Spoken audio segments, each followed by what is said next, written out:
بسم الله الرحمن الرحيم الحمد لله وكفى وسلام على عباده الذين اصطفى خصوصا على سيد الرسل وخاتم الأنبياء وعلى آله الأزكياء وأصحابه الأتقياء أما بعد. Musa alayhi salam's life is a journey that is full of tremendous ups and downs.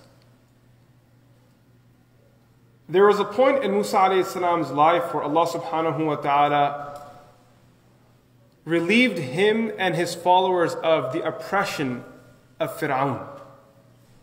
That was probably the major task of Musa alayhi salam, one of his great accomplishments by the blessing of Allah, that Allah subhanahu wa ta'ala saved them from Fir'aun and his oppression. Years of oppression, years of dhulm. They were treated like slaves, and finally they were free.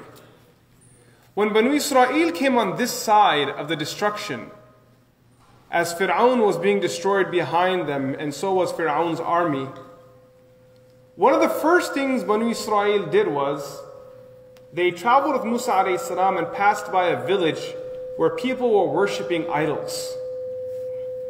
And they said, اجعل لنا إلها كما لهم آلهة.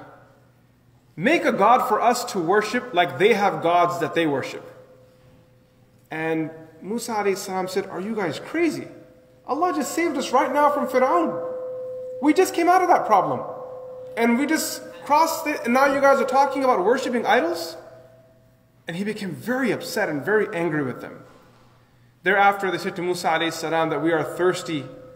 Allah subhanahu wa ta'ala gave Musa alayhi salam a miracle, and water came forth for them. They said we are hungry. Musa alayhi salam made dua to Allah. Again, miraculously, food appeared before them. Finally, Musa alayhi salam was invited by Allah subhanahu wa ta'ala to receive revelation. At this point, Musa alayhi salam separated from his people. He said to them, I must leave, and I will return back. In my absence, my brother Harun will take care of your affairs. Harun alayhi salam was also a prophet of Allah subhanahu wa ta'ala. Musa alayhi salam departs on his journey. Now we have this part of the incident mentioned in Surah Taha. You can find it in verse number 83 onwards. Allah subhanahu wa ta'ala says, وَمَا أَعْجَلَكَ عَنْ قَوْمِكَ يَا مُوسَى قَالَ هُمْ أُولَٰئِ عَلَىٰ أَثَرِي وَعَجِلْتُ إِلَيْكَ رَبِّي لِتَرْضَىٰ.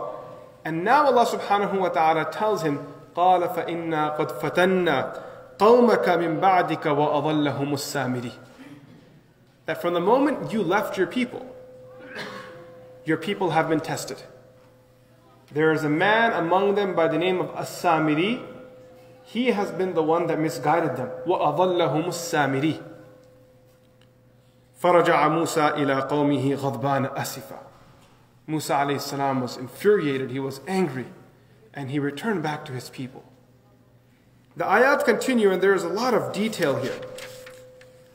Finally, Musa alayhi salam, he turned to this Samiri, and he said, مَا خَطْبُكَ يَا Samiri? What's your story? What's the story that you have that you went around misguiding the people after I worked so hard on them, you just decided to make a mess out of all of this? So Samiri said to Musa alayhi salam, by the way, before Musa alayhi salam even gave his peace to Samiri, he first became upset with his own brother Harun, that in my absence, how did you allow this to happen? And Harun alayhi salam said, well, I didn't intervene with a heavy hand. I feared that people would break up. There would be tremendous ikhtilaf and people would have dispute with one another. So I played it soft and easy, waiting for your return, so you can then come and hold people accountable who committed the crime. Musa alayhi salam called Samiri forward and said, what's your deal? What kind of games are you playing? Answer now. Samiri said, well, when we crossed over, I noticed that people, they had a lot of gold. And this was gold that they had taken from their masters in Egypt, who previously ruled over them. So I told the people, bring your gold together, and I will create a calf-like animal, or like a body of a calf made of different ornaments, and inside that people will also place more jewels. And when I made it, I took something from the footsteps of the messenger. فَقَبَضْتُ قَبْضَةً مِّنْ أَثَرِ الرَّسُولِ. I took a handful of something from the footsteps of the messenger. I'll explain this in a moment. And then I placed it inside this calf. So he created a figure of a calf made of jewelry, put more jewelry in there, more gold in there, and then placed this handful of something inside. And then it had a khuwar, it had a sound that this animal made. And when people heard the sound, they thought it was divine, so they started doing sajda in front of it. Some narrations tell us that everyone minus 70 people from Bani Israel did sajda to that calf. Everyone minus 70. Everyone did sajda to that calf. They were so ungrateful to Allah subhanahu wa ta'ala. Musa alayhi salam was very upset. Very upset. But before I tell you what the verdict was regarding this person, this As-Samiri, and the drama that he caused, who is this As-Samiri? So there's a difference of opinion on who As-Samiri is.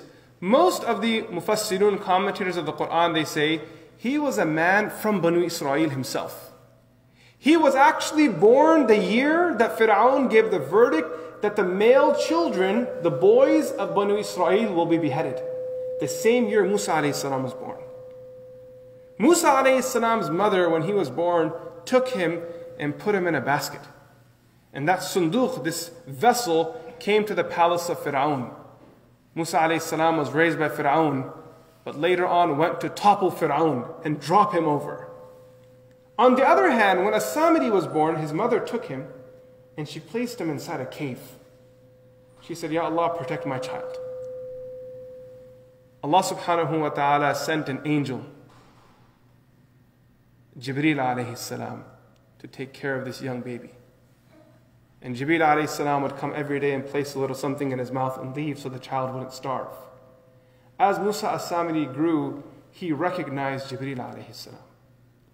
And that day when Fir'aun was destroyed, when he saw Jibreel on his horse coming to destroy Fir'aun, he knew that something special would be in that soil, so he picked some of that soil up. And then he used that soil to misguide people. And the reason why I shared this part of the story is because there's something very profound here. Allama Zabidi alayhi rahmah, he actually shares a beautiful line of poetry that captures what I'm trying to say. He says, إِذَا الْمَرْءُ لَمْ يُخْلَقْ صَعِيدًا مِنَ الْأَزَلِ إِذَا الْمَرْءُ لَمْ يُخْلَقْ صَعِيدًا مِنَ الْأَزَلِ فَخَابَ مُرَبِّيهِ وَخَابَ الْمُؤَمَّلُ فموسى الذي رباه جبرائيل كافر وموسى الذي رباه فرعون مرسل.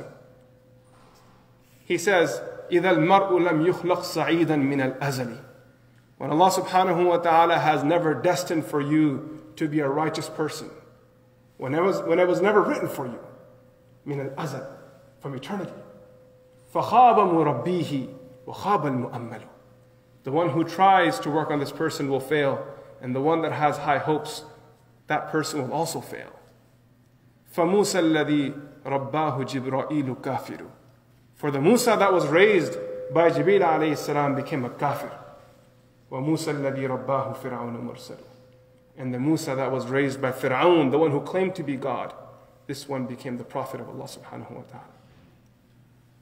And the powerful lesson here is that we always make dua to Allah, Ya Allah, write for us the best of outcomes. Because all this hard work of ours and everything can leave us if we aren't accepted by Allah subhanahu wa ta'ala. And I know that thought hurts because as human beings, we always want to be in control of everything. But ultimately, our hidayah is actually outside of our control. And that's just one thing. So much of our life is outside of our control. I know the thought of this makes us want to spiral and give up on life and stop trying, but no. You keep trying, but after all of your efforts, the humbleness comes when you raise your hands in front of Allah and you say, Ya Allah, Allahumma hdini fi man hadayt. Oh Allah, guide me too. Oh Allah, accept it from me. Except from me, except for my progeny. This Musa as-Samiri, he led people to shirk in the absence of Musa alayhi salam.